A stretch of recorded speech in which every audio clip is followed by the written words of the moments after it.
முன்னாள் அமைச்சர் அன்பில் மகேஷ் நிறைவேற்ற நடவடிக்கை எடுக்கிறீங்க சார். இப்போ இந்த 100 நாள் ஆட்சியை பற்றி மக்கள் என்ன சொல்றாங்க போகிற வழியில்? அதான் ஒரே இதில் சொல்லணும்னா லஞ்ச ஒழிப்புக்கு எடுத்த ஒரு முன்னேற்றமாக கருதுறாங்க. லஞ்ச ஒழிப்பு அதான் first and foremost. Corruption free government தான் தலைவர் வந்து சொல்லியிருக்கிறாங்க டே 1 ஓத் டேக்கிங் செரமனியில். அதை வந்து இனிஷியேட் பண்ணி 100 டேஸில் நல்ல முன்னேற்றம் வந்திருக்கு. வரப்போகிற நாளுக்கு இன்னும் சிறப்பாக இருக்கும். இப்போ இந்த தேர்தல் வாக்குறுதியில் சார் மகளிர் உரிமை தொகை 2500 மக்கள் ரொம்ப எதிர்பார்க்குறாங்க. அது நான் ஏமாற்றமா அப்போ இருக்கு. ஏமாற்றம் இல்லை, நீங்கள் ஏற்கனவே அது சட்டமன்றத்தில் எனக்கு எழுப்பப்பட்ட கேள்வி தான் அது. அதை நான் சொல்லிட்டேன். அது ஆக்சுவலாக 28 மாதம் கழிச்சு தான் அவங்களே திமுக வந்து அதை நடைமுறைப்படுத்தினாங்க. உரிமை 1000 ரூபான்றது நாங்கள் வந்த பிறகு ஒயிட் பேப்பர்லாம் அனௌன்ஸ் பண்ணோம் இல்லையா, அதிலே வந்து நிதிநிலையை பற்றி கிளியராக சொல்லியிருக்கிறோம். தலைவர் கிளியராக ஒயிட் பேப்பர் மூலமாக அனௌன்ஸ் பண்ணியிருக்கிறாங்க. ஸோ அதுக்கு ஏற்ற மாதிரி நம்ம ரெவென்யூ மொபிலைசேஷன் பண்ணிகிட்ருக்குறோம். State own tax revenue improve பண்ணிகிட்ருக்குறோம். சில ரெஃபர்மேஷன் பண்ணியிருக்கிறோம். எக்ஸைஸில் டிபார்ட்மெண்ட்லேயும் சரி, ஸ்டாம்ப் ரெஜிஸ்ட்ரேஷன் சரி, ஜிஎஸ்டியும் சரி, கம்ப்ளீட்டாக நல்லா ரெஃபர்மேஷன் பண்ணிகிட்ருக்கோம்.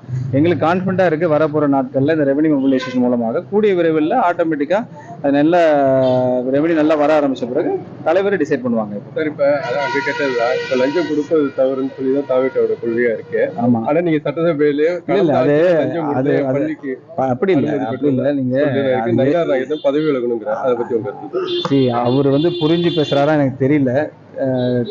தெளிவாக இருக்காரான்னு எனக்கு தெரியல. ஃபர்ஸ்ட் ஆஃப் ஆல் ஆக்சுவலாக நீங்கள் அது ஏற்கனவே பள்ளி கல்வித்துறை நிறைய கம்ப்ளைண்ட் வந்திருக்கு. உங்களுக்கே தெரியும். அதில் வந்து ஒரு அரெஸ்ட் வேறு பண்ணியிருக்கிறாங்க. அப்போ எப்படி அரெஸ்ட் பண்ணுவாங்க? அவ்வளோ கம்ப்ளைண்ட் வந்த பிறகு தானே. அதை தான் நம்ம சாட்சியாக சொல்கிறோம், எல்லாம் சாட்சியாக இருக்கிறோம். அதனால கம்ப்ளீட்டாக அது கரப்ஷன் டிபார்ட்மெண்ட்டாக தான் அது பள்ளி கல்வித்துறை இருந்திருக்குது. அதை தான் நம்ம மேற்கோள் காட்டியிருக்கோம். அப்போ முன்னாள் அமைச்சர் அன்பில் மகேஷ் நிறைவேற்ற நடவடிக்கை எடுக்கிறீங்க அவங்க இல்லை, அவருக்கு நல்லா தெரியும் அதை பற்றி. ஏன்னா அவர் 5 இயர்ஸாக இருந்திருக்காரு நினைக்கிறேன், எனக்கு தெரியல ஷூராக. 5 இயர்ஸாக அந்த பள்ளி கல்வித்துறையில் இருக்கிறாரு. அப்போ அப்படின்னா அவர் வந்து அந்த அவரோட அசோசியேட் ஒருத்தர் அரெஸ்ட் பண்ணியிருக்காங்க இல்லையா, அப்போ அவங்களே வந்து அது தெளிவாக அவர் அப்பயே அறிக்கை விடலையே. அவ்வளோ பெரிய எலிகேஷன் வந்துச்சு இல்லையா, ஆல்மோஸ்ட் 1000 crores ஏதோ சொல்லியிருக்காங்க இல்லையா. அவ்வளோ நிறைய பேர் அரெஸ்ட் பண்ணியிருக்கிறாங்க, இன்வெஸ்டிகேஷன் ஆனு. அப்போ பண்ணாதவர் வந்து இப்போ நம்ம சொன்னதுக்கு மட்டும் வந்து அது இல்லைன்னு சொல்லிட்டு இருக்கிறது இல்லை. முதல்ல அது சொல்லுங்க. பாஜகவோட பி டீம் தாவேக்கான்னு இப்பயுமே சில அரசியல் முன்னாடி வைக்கிறாங்க குற்றச்சாட்டு. அதை பத்தி உங்க யாரு?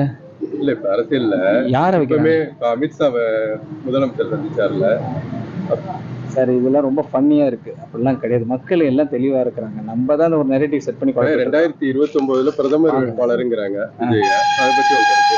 இப்ப ராகுல பிரதமர் மக்கள் சிஎம் சொல்றாங்க. மக்கள் தான் சிஎம் சொன்னாங்க. மக்கள் தான் பிஎம் சொல்ல ஆரம்பிச்சிட்டாங்க. தேங்க்யூ. தவிர்க்க முடியாத தம்ப்நெயில்ஸ், கலக்கலான கண்டென்ட்ஸ், சினிமாவும் சீரியஸ் பிரச்சனைகளும், பல வருடங்கள் இடைவெளிக்கு பிறகு இந்த படத்துல ஒரு கலகலப்பும் கைகலப்பும், போயிட்டே தான் இருக்காரே தவிர பிரேக்கே இல்லாமல் பிரேக்கிங் நியூஸ் சொல்லும் தந்தி டிவி ஆப். இன்ஸ்டா தலைமுறை வரை இறங்கி அடிக்கும் தந்தி டிவியின் டிஜிட்டல் எக்ஸ்க்ளூசிவ். அது தண்ணிக்குள்ள போகும்போது ஹேங் ஆயிடுச்சு. உங்களுக்கு விஜய் சார் எந்த அளவுக்கு ரொம்ப பிடிக்கும்? Of course, Malayalis are huge Vijay sir fans. ரெண்டு பேருமே ரொம்ப பிடிக்கும் எனக்கு. தந்தி டிவி ஆப்பை இலவசமா டவுன்லோட் செய்யுங்க. ஃபாலோ பண்ணுங்க, சப்ஸ்கிரைப் பண்ணுங்க, என்ஜாய் பண்ணுங்க.